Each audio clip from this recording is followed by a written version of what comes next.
नमस्ते दोस्तों, क्या आपने कभी सोचा है कि एक ऐसा ऋषि जो तीनों लोकों स्वर्ग, पृथ्वी और पाताल में निर्भय होकर घूमता है, हर देवता के दरवाजे पर दस्तक देता है और कभी कभी उनकी कलह भी करा देता है। आखिर उसकी यात्राओं का असली राज क्या है? जी हाँ, मैं बात कर रहा हूँ देवर्षि नारद की। लेकिन क्या आप जानते हैं कि नारद मुनि की ये यात्राएं सिर्फ शरारत, मनोरंजन या संगीत के लिए नहीं थीं। इनके पीछे एक गहरा रहस्य, एक अलौकिक उद्देश्य, एक ब्रह्मांडीय सत्य और एक दैवीय योजना छिपी है, जो नारद पुराण में सुरक्षित रूप से संजोई गई है। तो तैयार हो जाए, क्योंकि आज हम इस रोमांचक, ज्ञानवर्धक, आध्यात्मिक और अलौकिक यात्रा पर चलते हैं, जहां हम नारद मुनि की यात्रा का राज खोलेंगे, उनके अनोखे और प्रेरणादायक किस्से सुनेंगे, उनकी वीणा महती के रहस्य को उजागर करेंगे और जानेंगे कि उनकी ये यात्राएं समय, स्थान और ब्रह्मांड की सीमाओं से परे क्यों हैं। तो बटन दबाएं, लाइक करें, सब्सक्राइब करिए, बेल आइकन दबाएं और चल पड़िए इस अनंत, आध्यात्मिक और प्रेरणादायक सफर पर। शुरू करते हैं। दोस्तों, नारद मुनि कौन थे? हिंदू शास्त्रों के अनुसार वे ब्रह्मा जी के मानस पुत्र हैं, जिनका जन्म उनके कंठ से हुआ, एक ऐसी उत्पत्ति जो उन्हें दैवीय और अलौकिक बनाती है। इन्हें भगवान का मन, ज्ञान का दूत, तीनों लोकों का संदेशवाहक और भक्ति का प्रतीक कहा जाता है। उनकी वीणा महती हर समय नारायण नारायण का जाप करती है, जो भक्ति, सत्य, अलौकिकता और ब्रह्मांड की लय का प्रतीक है। लेकिन क्या आप जानते हैं कि नारद की ये यात्राएं सिर्फ संगीत सुनाने, देवताओं से मिलने या शरारत करने के लिए नहीं थीं। ये यात्राएं थी ज्ञान फैलाने की, धर्म को स्थापित करने की, सत्य को उजागर करने की, ब्रह्मांड के संतुलन को बनाए रखने की और मानवता को प्रेरणा देने की। चलिए जानते हैं उनकी पहली बड़ी यात्रा, जो उन्हें एक साधारण दासी के पुत्र से ऋषि, दैवीय दूत और ज्ञान के प्रतीक तक ले गई। कहानी है कि नारद का पहला जन्म एक साधारण दासी के पुत्र के रूप में हुआ, जो एक छोटे से गांव में रहती थी। उनकी मां तपस्वियों की सेवा करती थी, उनके लिए भोजन बनाती, उनके चरण धोती और उनकी बातें सुनती थी।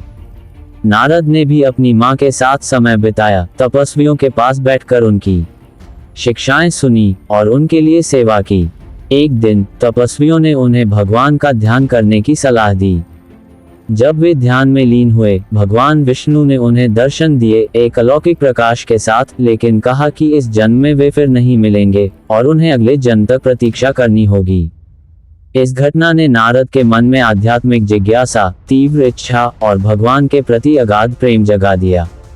इसके बाद उन्होंने कठिन तप किया, दिन रात भजन गाए, व्रत रखे, जंगल में ध्यान लगाया और प्रकृति के साथ एकाकी जीवन बिताया। इस तप के फलस्वरूप अगले जन्म में वे ब्रह्मा के पुत्र बने और उनकी यात्रा शुरू हुई, आत्म शुद्धिकरण की, ज्ञान की खोज की और दैवीय कर्तव्य की शुरुआत की।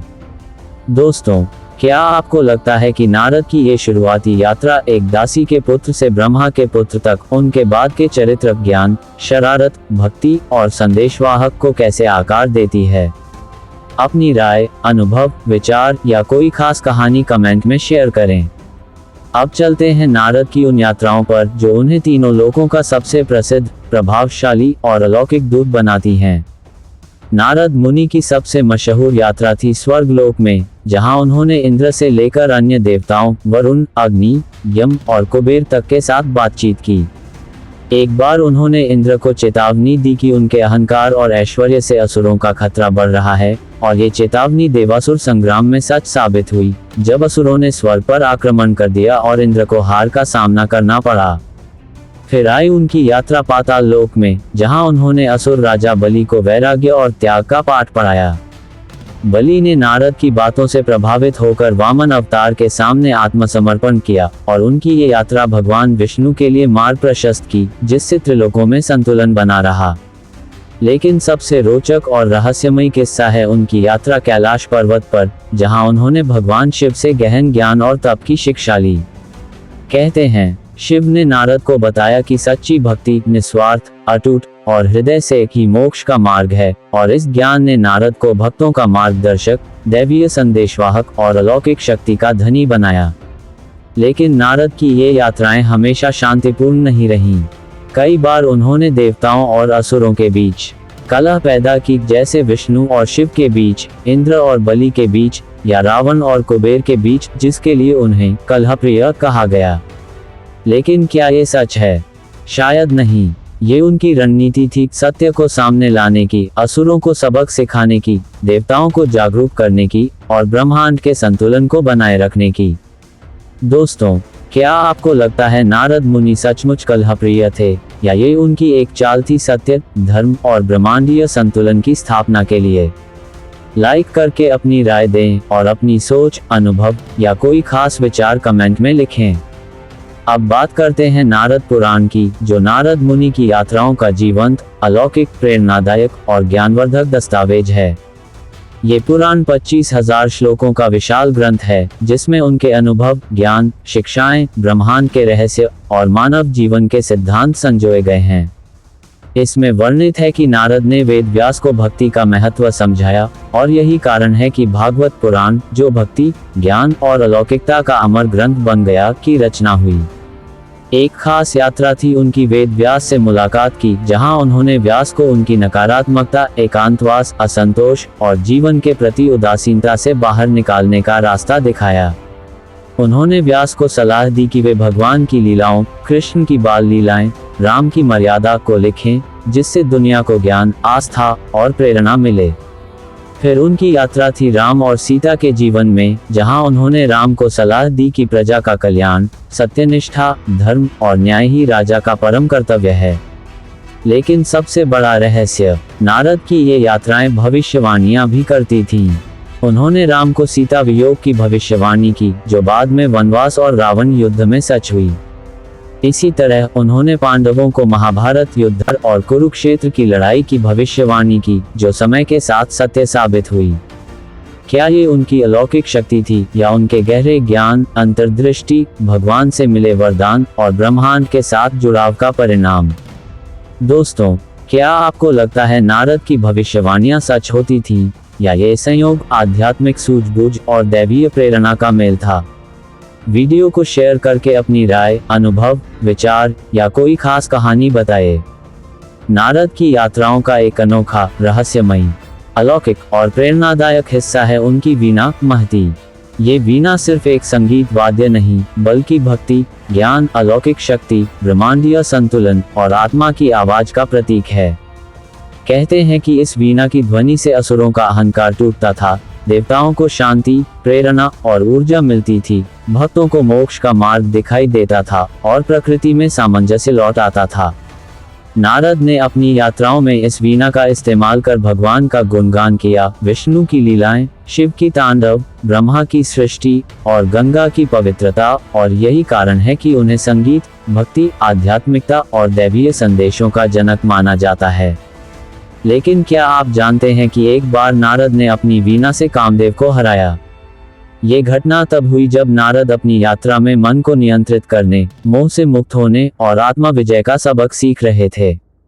कहते हैं कि वीणा की ध्वनि ने कामदेव के बाणों को निष्प्रभावी कर दिया, और नारद ने अपने मन को विजय करके भगवान विष्णु का ध्यान प्राप्त किया, जो उन्हें और शक्तिशाली बनाया।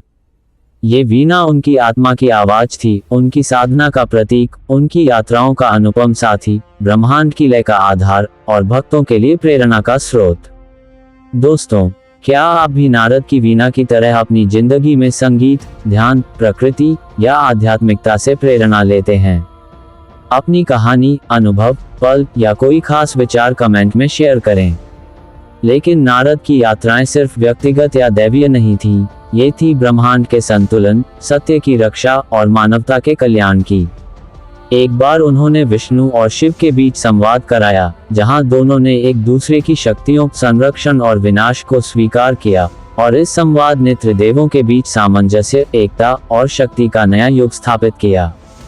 फिर उनकी यात्रा थी पृथ्वी पर, जहां उन्होंने राजा हरिश्चंद्र को सत्य, धर्म और त्याग का पाठ पढ़ाया, जिसने उन्हें अपने वचन के लिए अपने राज्य, परिवार और सब कुछ त्यागने को प्रेरित किया, एक ऐसा बलिदान जो आज भी प्रेरणा का स्रोत है। इन यात्राओं में नारद ने कभी भी हिंसा का सहारा नहीं लिया, बल्कि अपनी वाणी, ज्ञान, वीणा की शक्ति और दैवीय प्रेरणा से हर संकट को सुलझाया। क्या आप जानते हैं कि नारद ने एक बार द्रौपदी के स्वयंवर में भी भूमिका निभाई। उन्होंने अर्जुन को प्रेरित किया कि वे गांडीव से निशाना लगाएं, जिससे पांडवों की विजय हुई और महाभारत की कहानियां आगे बढ़ी। इसी तरह उन्होंने कर्ण को सलाह दी कि वे अपने कर्मों, दान और सत्य पर ध्यान दें, जो बाद में उनके जीवन और महाभारत के युद्ध को प्रभावित किया। एक और यात्रा थी उनकी भगवान कृष्ण से, जहां उन्होंने गोपियों की भक्ति को समझाया और रासलीला का महत्व बताया। ये यात्राएं थी समय और स्थान से परे, जो हमें आज भी प्रेरणा, नैतिकता, साहस और आध्यात्मिकता देती हैं।